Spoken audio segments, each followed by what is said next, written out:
Assalamu alaikum.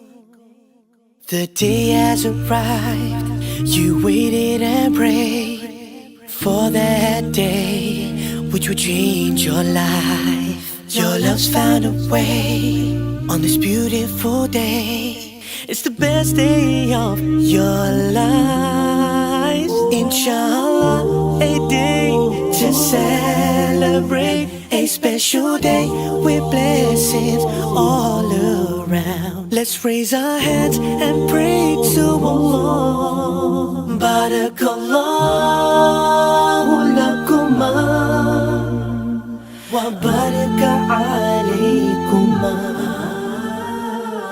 wa jama'a.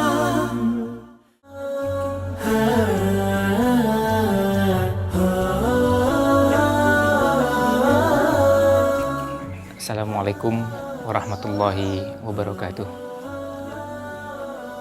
Alhamdulillahilladzi hadana al-islam wa ikhtara lana khairul anam Muhammadin alaihi salatu wassalam, amma ba'd. Salah satu karunia yang Allah berikan pada kita semua, sekaligus menjadi tanda kebesaran dan kekuasaan Allah, adalah penciptaan manusia dengan jenis kelamin laki dan perempuan, yang kemudian pertemuan laki-laki dan perempuan tersebut dilembagakan dengan lembaga pernikahan. Nabi SAW mengajarkan kepada kita doa untuk pertemuan laki-laki dan perempuan yang dilembagakan lewat jalur pernikahan. Doa tersebut adalah kalimat barakallahu lak wa baraka alaik wa jama'a bainakuma fi khair, atau barakallahu lakuma wa baraka alaikuma wa jama'a bainakuma fi khair. Ada yang patut dicermati pada doa yang singkat ini. Di dalamnya terdapat 3 hal yang tentu semua kita berupaya untuk meraih keberkahan dan meraih kebaikan tersebut, yaitu doa mengharap keberkahan dalam hal-hal yang baik, yang menyenangkan. Doa mengharapkan keberkahan dalam hal-hal yang kita anggap tidak menyenangkan, tidak menggembirakan. Dan bagian yang ketiga adalah mengharapkan kebaikan itu ada pada perjalanan kehidupan. Bagian pertama dari doa tersebut adalah doa agar Allah senantiasa menetapkan, melanggengkan kebaikan dengan kalimat barakallahu lak. Mudah-mudahan keberkahan senantiasa tetap, senantiasa langgeng untuk Anda. Untuk Anda para suami, untuk Anda para istri, untuk Anda ketika berdua bertemu suami dan istri. Namun yang patut dicermati dan menarik untuk diperhatikan adalah pada kalimat wa baraka alaik atau wa baraka alaikuma. Ada sedikit perbedaan pemaknaan pada barakallahu laka dengan baraka alaika. Ada sedikit perbedaan antara barakallahu lakuma dengan baraka alaikuma. Pada barakallahu lak, kita berharap kebaikan yang didapatkan oleh kedua mempelai bersifat langgeng, dan ini berlaku pada hal-hal yang menyenangkan, hal-hal yang baik. Sementara pada barakallahu alaikuma, kita berharap apapun yang dialami, hal-hal yang tidak menyenangkan, sedih, rasa takut, dan berbagai hal yang kurang menyenangkan, senantiasa tetap mendatangkan kebaikan.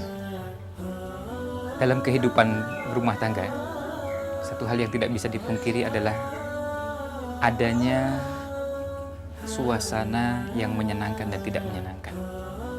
Dan ini hal yang lumrah. Karena hidup ini akan menjadi indah ketika keduanya bisa berdampingan.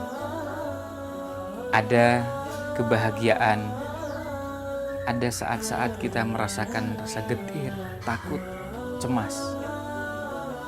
Ada nikmat, ada musibah. Ada kesenangan dan ada kesedihan. Ada canda tawa dan ada juga tangis.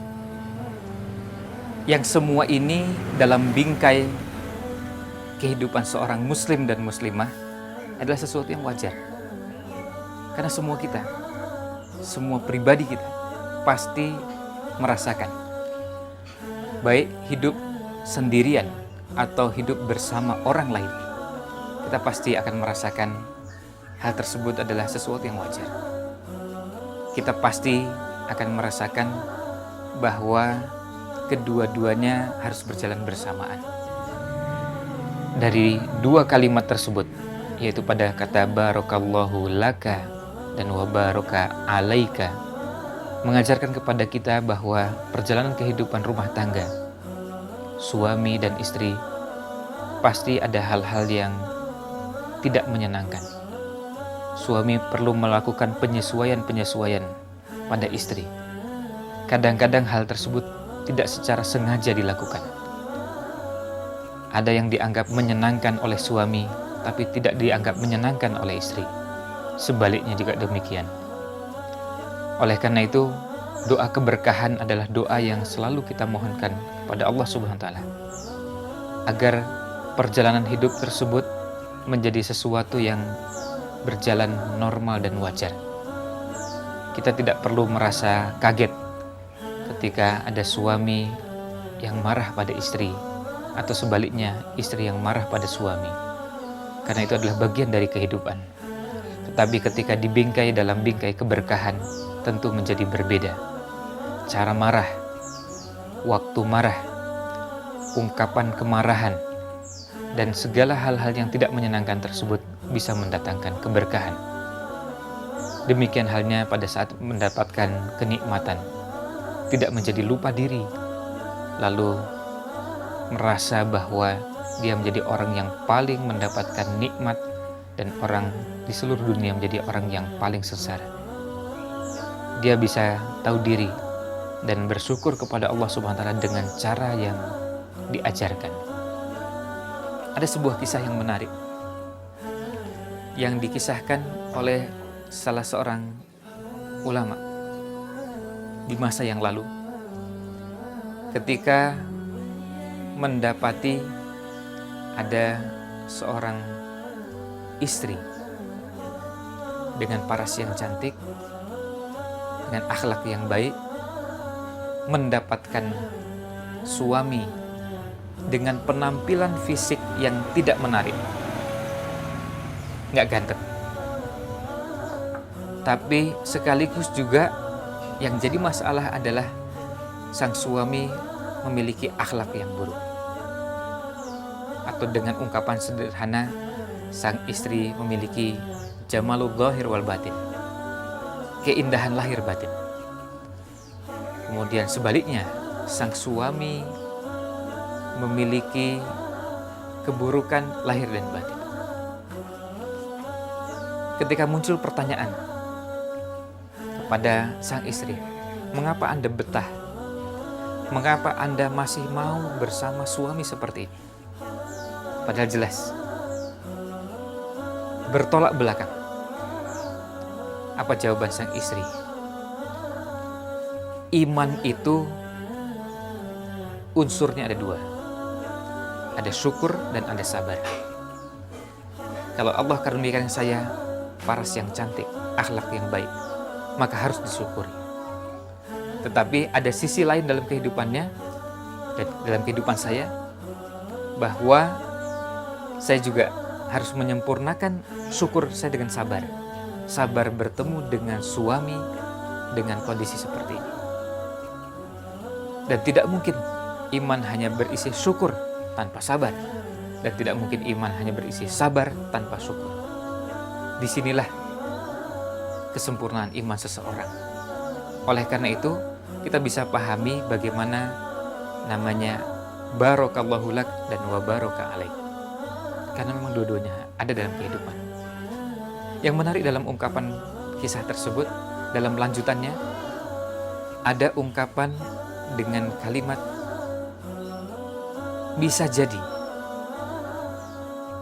Allah Subhanahu wa Ta'ala memberikan ujian kepada saya dengan suami seperti ini karena ada dosa masa lalu saya. Dosa yang saya kerjakan di masa lalu yang kemudian Allah berikan ujiannya dalam bentuk suami yang seperti ini. Sebaliknya, bisa jadi sang suami punya amal soleh di masa lalu.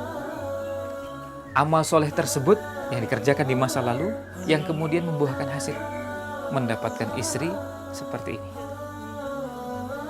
Oleh karena itu, hadis ini juga mengajarkan kepada kita belajar menempatkan sesuatu, melihat sesuatu bukan hanya yang tampak di permukaan.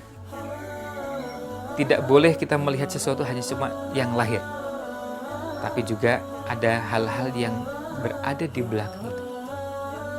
Ada hal-hal yang muncul dalam kehidupan seorang hamba yang kadang-kadang kita perlu bersabar melihat ada hikmah di balik itu. Tidak boleh kita melihat dalam aktivitas kehidupan kita hanya yang nampak di depan kita. Yang baik adalah yang terlihat baik. Betul.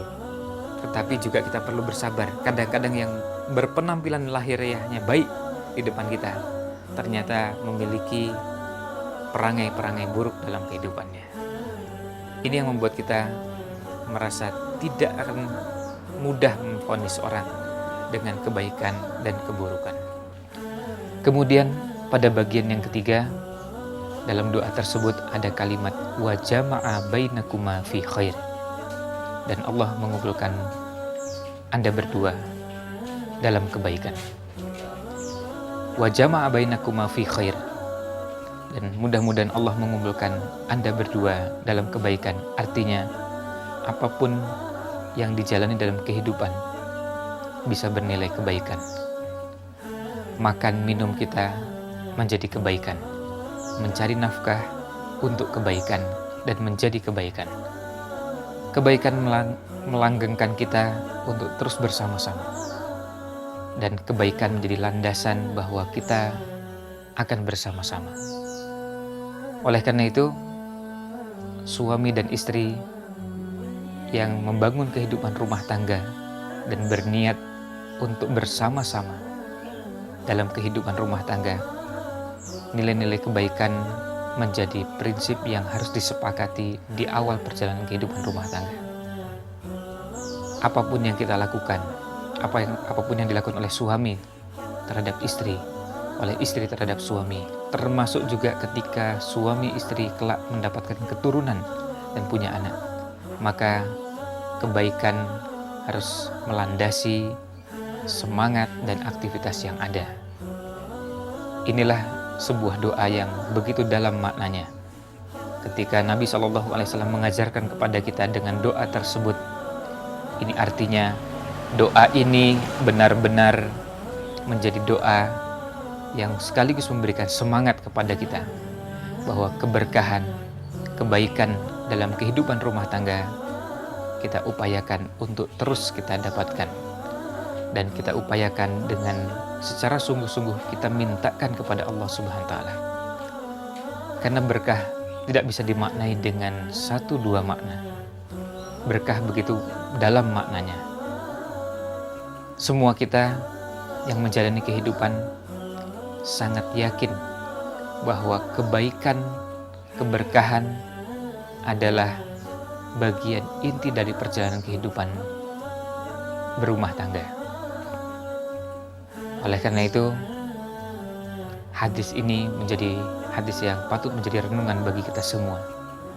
Tentu bagi kedua mempelai, ketika mendapatkan doa ini, selain mengamini dan berharap juga orang yang mendoakan mendapatkan keberkahan dan kebaikan, juga berupaya untuk menjalani kehidupan rumah tangga dengan penuh kebaikan dan keberkahan. Inilah salah satu pesan yang bisa saya sampaikan kepada calon mempelai. Demikian pula kepada para suami dan para istri yang sudah menjalani kehidupan rumah tangga, karena semua ini akan atau sudah atau bahkan ada yang sedang menjalani proses tersebut. Wallahu a'lam wa sallallahu ala nabiyyina Muhammad wa ala alihi wa sahbihi ajmain. Wassalamualaikum warahmatullahi wabarakatuh.